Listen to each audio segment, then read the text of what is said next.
Hi, everyone. It's Marlene Chisholm,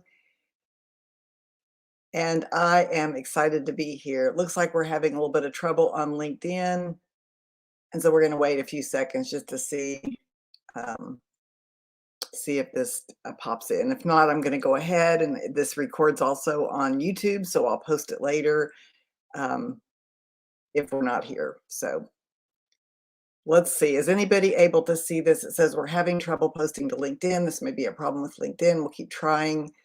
We'll wait 30 seconds to see. So if you're here, would you let me know? And if you're not here, I'm just going to go ahead because it's being recorded somewhere else and I can pop it on later. Very disappointing um, if I'm not able to chat with you, but I've made a promise to do this program, so I'm going to do it. So if you're here, let me know.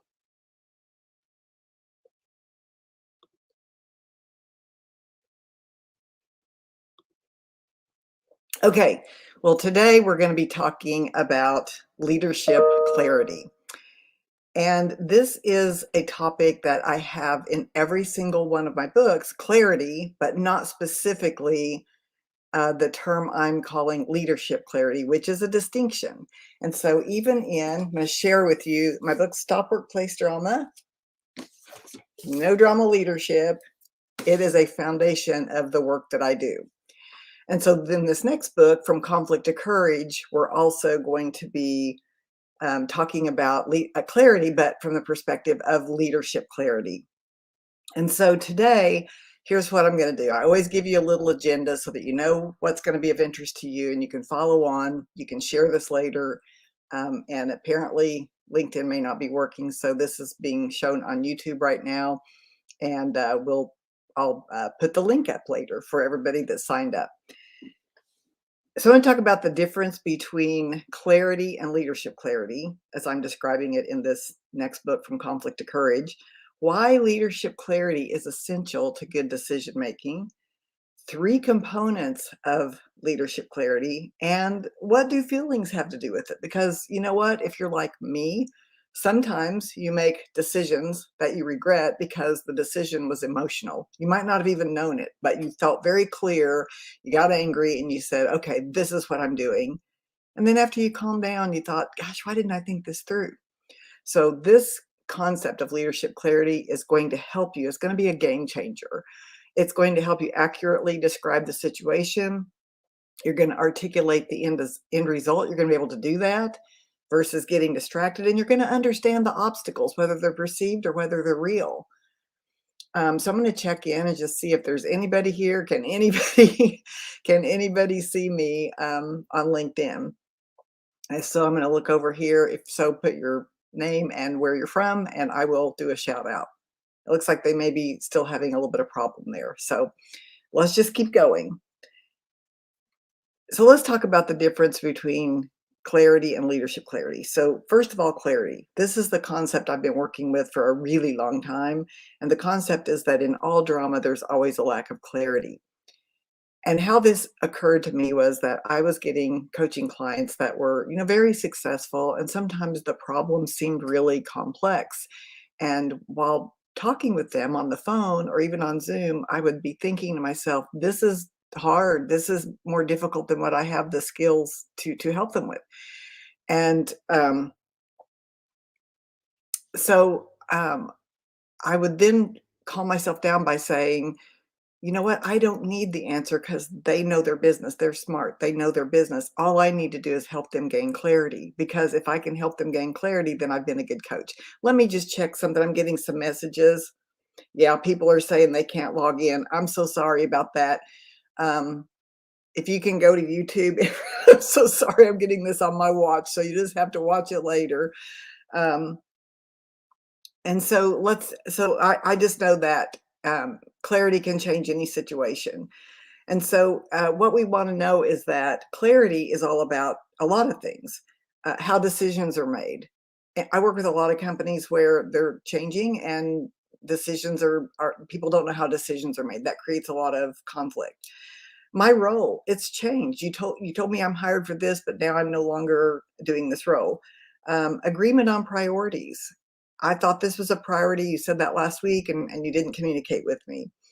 Um, Misaligned policy with behaviors. We say it's a policy, but we're letting certain people get by with certain things. And so therefore later on, there's litigation, there's a problem because we're not aligned.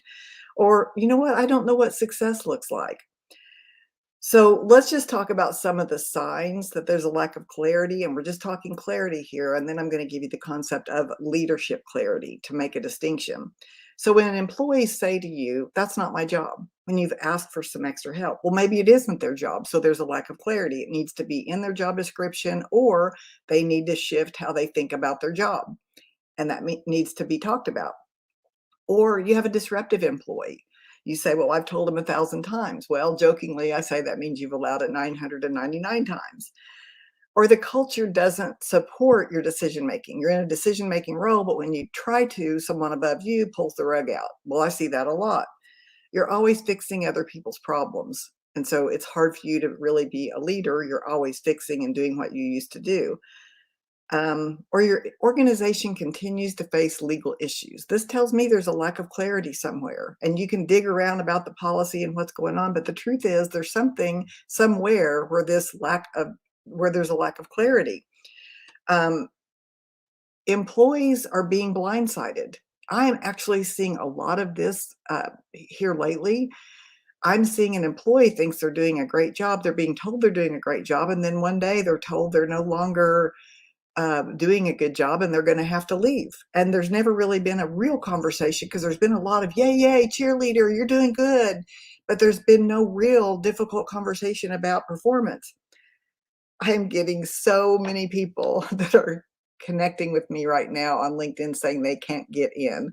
If you're in, would you please let me know you're here? I will post this later, and I'll post it in the chat so that you'll be able to watch the video. And I'm really sorry. I don't know what's happened technically, but if you're here, let me know. Okay.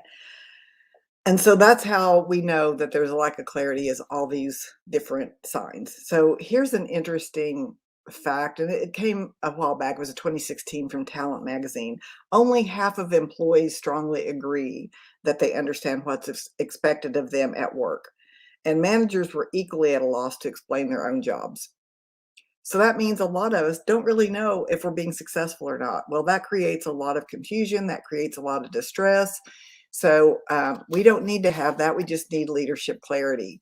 So I'm going to be introducing this in my new book in 2022, From Conflict to Courage. And just a little secret, it's already available for pre-orders. I know it's too early to do that, but I wanted to let you know just in case you think I want to read this book, but I'm not going to think of it when it happens, which is going to be May of 2022. So it is. You can go on Amazon, put in Marlene Chisholm From Conflict to Courage, and you can go ahead and reserve yours now if you want it. But I want to share with you the 3 components of leadership clarity. And this is leadership clarity, because if you get this, you'll be able to accurately describe a situation. You'll be able to accurately identify the perceived and real obstacles, and you'll actually be able to describe your end result. Because a lot of times when I'm working with people in a consulting capacity, they can't do any of those things. Okay, so I'm going to show you a little banner, a little brand banner that I just popped in here so that you could have a visual. And this is what the visual that I use for understanding the situation, the end result, and the obstacle. This is in every single book. I talk about getting to the island being the end result. The little guy in the rowboat can be you, can be your team, but it's your current situation, accurately describing and telling the truth about the current situation. And then finally, the obstacle, either perceived or real, we've got the shark. So I call this the language of the island, and this is the visual, this is the mental model that I use to talk about leadership clarity. I hope that helps you to see that visual. There's going to be plenty of that in the new book. So let's talk about why leadership clarity is so important. You're going to offer the wrong solution if you can't accurately describe the current situation. Because sometimes people don't know what their real situation is. They're emotional and they don't understand the facts. And if you don't know your end result, you cannot guide other people there. You're just putting out fires.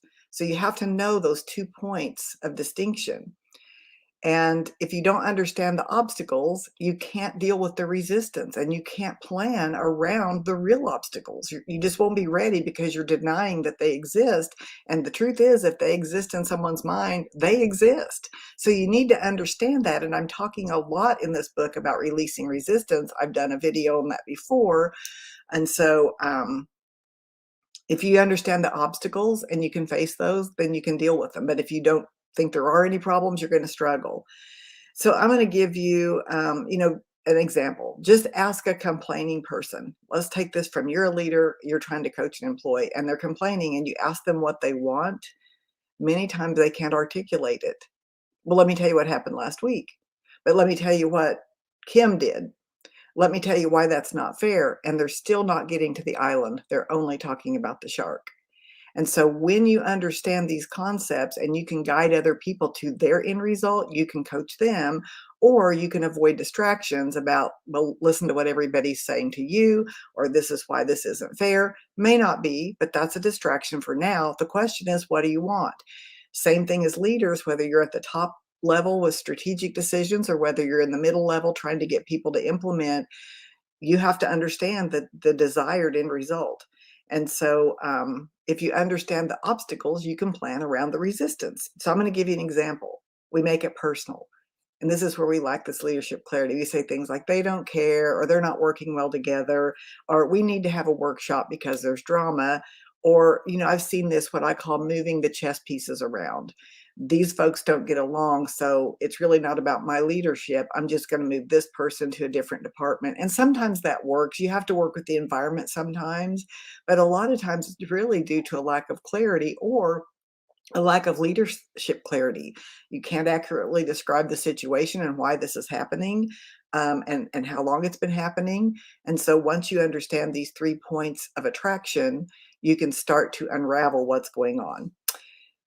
And these things create a lot of emotion within us. So the question is, what do feelings have to do with it?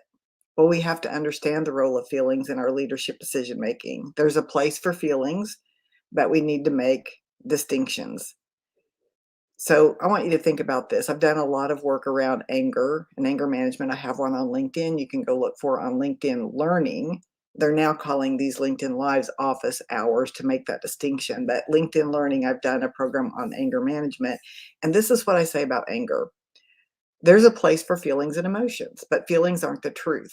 Feelings are just a signal, and we have to learn how to interpret our emotions and our feelings, which I use those words interchangeably. And actually, emotions are about what happens in your body when you have certain thoughts and feelings. So I want you to think about anger and learn how to interpret anger as a strong emotion. It's energy that wants to go somewhere. It doesn't mean that someone's wrong or that you have a right to make a drastic decision, but it does mean that you need more clarity, or it does mean that you need to set a boundary. You've let something go on for too long. Or it does mean it's really time for a difficult conversation, but you need to wait till you're centered. Or it means you need to tell the truth about something. You've been denying that there's a problem, and now your body has these emotions and feelings, and it's telling you it's time to fix this. There's this circular dance between fact and feeling, and I want to share a kind of a meme, a message, something that I've been saying for a long time. It's helped a lot of people. There's a lot of people that tell me they live by this. Knowing your feelings won't change the facts. Knowing your feelings won't change the facts, but knowing the facts can change your feelings. And when you change your feelings, you change your experience. And when you change your experience, you change your results. So it's all very circular. But if you start with the idea that knowing my feelings will not change the facts, when I know all the facts, it might change my feelings. Then when I change my feelings, I start to change my experience of the situation. And when I change that experience, it shifts my identity of how I handle it. And then it changes the results. So that's how you use anger. That's how you use emotions. What we do instead, we go, I'm furious, they're getting fired, I'm furious, I'm ending a relationship, this was wrong, they've done it for the 15th time. But the truth is, you've never had a conversation. So anger is your friend. It's there to tell you something is off, but you have to work with your prefrontal cortex, your brain, on how you interpret those kinds of of emotions and feelings. So next month, I'm going to be talking about anger, and there's a lot of anger in our world right now. I used to think that I struggled with anger. I said I had an anger problem, but now I tell myself and other people, you don't have an anger problem. You don't have an anger problem. You have an awareness problem. And when you become more aware, you see it before it takes you over. So we're going to be talking about how to minimize anger and maximize capacity. So the chat is going to be open. And today, I'm sorry that this didn't come off on LinkedIn today, but we can share it. We can talk about it as you watch this today. We can talk about it. We can blow LinkedIn up with the message. And so please share this video on your LinkedIn screen to anyone that didn't get a chance to see this, okay? So I will see you next month, and I believe it's October 12th, where we talk about anger, how to minimize anger and maximize capacity. And thank you for watching, and see you next week.